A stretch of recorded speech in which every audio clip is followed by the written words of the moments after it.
Hi, Peter. Hello. We're going into the abyss. Customer's complaint. Kitchen and den zone, no heat. Okay. We determined that there's an air handler located in the crawl space, which does that kitchen extension and den off the first floor of this home. The first floor zone is also a hydro coil with an air handler. That works, and the rest of the house works. Okay. We went to the thermostat. We did not verify 24 volts. We just verified that it was on. Looked here to be on. And I did skip a few vital testing steps there, which we should have done. But nonetheless, we're going to go inside this air handler. We're going to take a look at the R and W going into it. And we're going to see if we have continuity on there. All right. We got this Comfort Air 110 volt air handling unit with integrated fan coil. Our coil is hot. Right, and if I had my thermal imaging camera, my HIK Micro B20, I would have seen that, but the B20 is dead. It died. So, we have a call. Sometimes you never know. You bang on it, it'll work. The relay stuck. So we have an active call. The coil is hot. We got circulation. We got no blower. She ain't blowing. She ain't blowing. That sucks. All right, let's get the drill in here. All right. Our panel should be able to pop off. There we go. There's our blower. Got some water still in our drain pan. Feels hot. It's warm to the touch, but not blazing hot. Right? Yeah, it was warm. So, we need to see why we don't have a blower. Do we have a capacitor on this bad boy? No capacitor on this one. Interesting. It's got to be there somewhere. Oh, take a look at that oil residue. Let's disconnect. All right, and let's get our voltmeter. Tool bag up here? No, oh fudge. Just a voltmeter? Yeah, just a voltmeter for right now. Well, you know what? You might as well bring the tool bag right up to the entry of the crawl space. And we'll test for voltage. Why is this blue wire not connected to anything? The blue wire. Speed tapping. Interesting. Peter, Guess what? What? There is a capacitor in here. Oh, yeah? Yep, sure is. I was taking a look at my wiring schematic. See? It says blower motor, and then off to the left of it, our capacitor. So I laid down a little bit further, and you don't see anything there, right? But if you really get down, there it is, right there, that little square-looking rectangular box. That's our blower motor capacitor. What do you want to bet she ain't no good? So I disconnected my wiring harness to our blower motor. We're gonna pull out that screw and that screw. And we're gonna slide this blower motor out. Looks like a pretty nifty arrangement here. Okay, let's slide that out carefully. The power's off, by the way. You have to wiggle it in. There you go. And let's lay that down right here once you get that out. Okay. Blower motor wheel looks pretty clean. And there's our capacitor. And she's rated for... That's a capacitor? Yeah. That's a 10 microfarad. See that? Nice. So, we have a lot of oil residue here, though. The sealed compartment of that oil, she no good. But she still spins freely. Let's undo those two spade connectors. And let's properly discharge that by touching the two terminals together. Perfect. Okay. Let's get our voltmeter. Set it to read capacitance. You feel the heat coming from this. Actually, it is pretty damn hot. You know, I wish I had my FLIR camera. I got to start carrying the FLIR one. You know, the one that FLIR sent me this past summer. The one that plugs into your phone? Yeah. Not the one by the Top Tits. The FLIR actually sent me one. Okay. One alligator clip there. And another alligator clip there. and we get 1.4. I don't know. If we move the decimal point over 1 and subtract by 10 and carry the 9, what do you think? You think you still get 10? I think it's good. All right. Well, we know that there's a high possibility that this blower motor is kaput. However, let's get a 10 microfarad because it spins, right? But the amount of oil residue, if it still works now, it's not going to work forever. Then again, nothing works forever. Let's get a 10 microfarad capacitor, single capacitor, and we'll see what happens. All right, so while I'm waiting for Peter to come back with the 10 microfarad single capacitor, I wonder if he's also going to bring some band iron to secure the capacitor to the blower motor compartment. But I'm also making a note of the model and serial number of this unit, making note that it has a TXV. Right there, see that?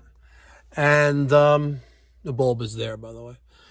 And I'm putting that into my Household Pro dispatching and invoicing app. That way we have it, for reference, for future reference. Guys, if you're still using, paper and pen to, fill out invoices, guys, it's 2023, going into 2024. Enough of that. You should be checking out Household Pro. One app that will do your dispatching, your invoicing to the customer, payment receiving from the customer while you're on site, because if I'm sure you are a COD operation, payment upon completion, not pay me in 90 days, 60 days, or whenever you feel like it, right? If you're not getting paid daily, why are you wasting the money on additional staffing to bill out when you could be receiving in the field? If you're getting paid in the field, well, guess what? That saves one person on your payroll, and that's one less expense you have to factor into overhead, right? Think about it. If you have one employee, well, let's say even it's yourself, and every evening you spend 2 hours, right, billing out and then sending out invoices by mail or by email and then waiting to get paid, you're leaving money on the table, and it's costing you more to run your business. Right? If you have 50 trucks on the road or 5 trucks on the road or even 1 truck on the road, you should be billing out and receiving payment in the field. The technology is out there right now where you can scan a check-in and the money's deposited into your account the next day. You're taking credit or a debit card, the money's in your account the next day. And that's one of the reasons why I love Household Pro, because when I complete an invoice and I can swipe the customer's card, a debit or credit card right then and there. Really, really, really nice. Check them out. And, for Black Friday and the Thanksgiving sales, they're having a special offer where you're getting 80% off your first month. Check them out, Household Pro. Tell them Mikey Pipes sent you, and I'll get a little something, and you get a little something. Let's get this 10 microfarad capacitor installed. All right, Peter's back. We have our 10 microfarad single capacitor and a piece of band iron. Let's see if we can salvage this bad boy. All right, Peter, let's take off that capacitor. Okay, let's secure the new one. Cut it a little shorter. Hey, it's fine, cut it shorter.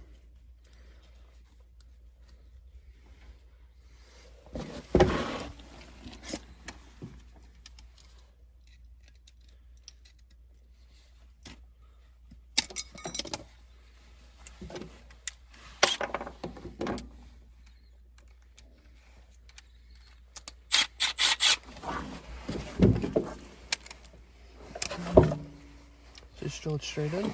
No. Back in the... Let's swap it. Do it like that. Okay, as long as it's secure, it doesn't go anywhere.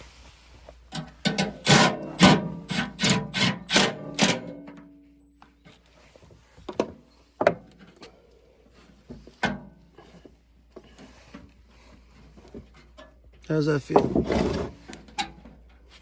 Feel like it's gonna go anywhere? No. Okay.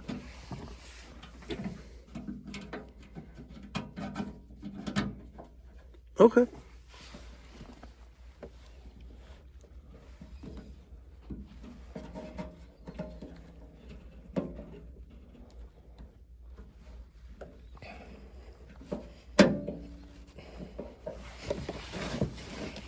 All right. Made in China? Probably. Doesn't even say. It's that embarrassed. Doesn't even want to know. Not from this earth. All right, we're gonna slide this bad boy back in there, and then we're gonna pray. And hopefully they don't need a new blower motor. But if they do, we have them in our fully stocked truck.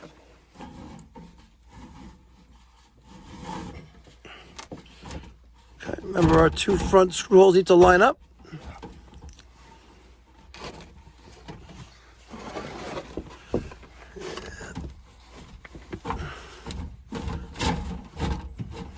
Excellent. Very good. All right, let's plug back in our harness. Make sure she snaps in there.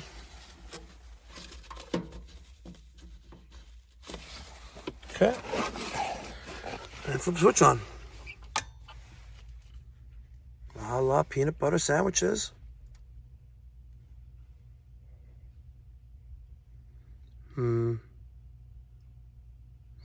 I think our PSC motor permanently split motor is kaput.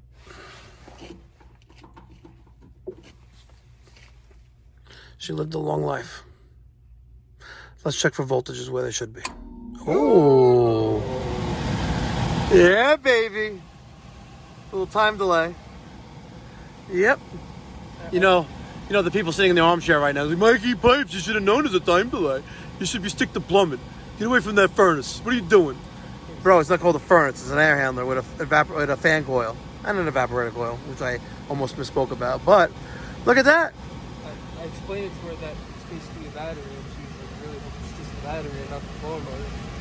Oh, yeah, well, the blower motor is probably going to die soon. What we could do is, let's put the cover back here, but so we can still access the electrical compartment. Let's do an amperage reading on this.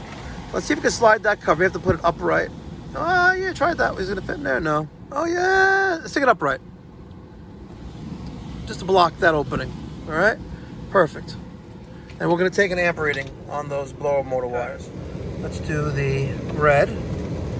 All right? Reading nothing. Okay. Let's get the black. 4.8, 4.9. 5 amps. Wow. And the blue is nothing because you see that. But let's go back to the red. The white's going to be our neutral. 4.6, 4.7. Almost 5 amps of power. Okay, and our red wire is still nothing. Okay. Now let's turn the switch off. Let's look at this wiring schematic, and let's look at the rating plate here. Let's look at our fan. Right, it's third horsepower at 5.6 amps.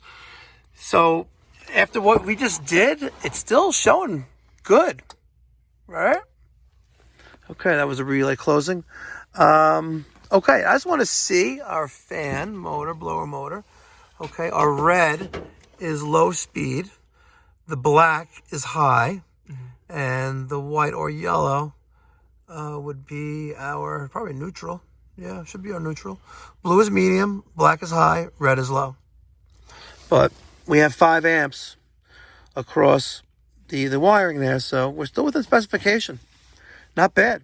But we'll make sure the homeowner is aware that, listen, just because it's working now doesn't mean it's going to work later today, tonight, tomorrow, next week, next month, next year. Eventually it's going to die because of the amount of oil residue that's there.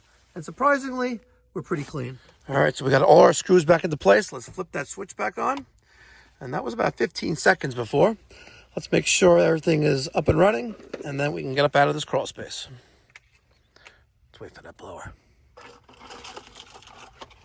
Oh, come on, blower. Here we go, blower. What's the pointer time delay? I think a customer asked me recently. Okay, so a good explanation on this type of system is allowing some heat from the boiler to arrive. So it doesn't blow cold air. Right. Okay, we're up and running. We have to go to the thermostat, set that back to auto, and set it at a nice, comfortable temperature, and then test some outlet temperatures.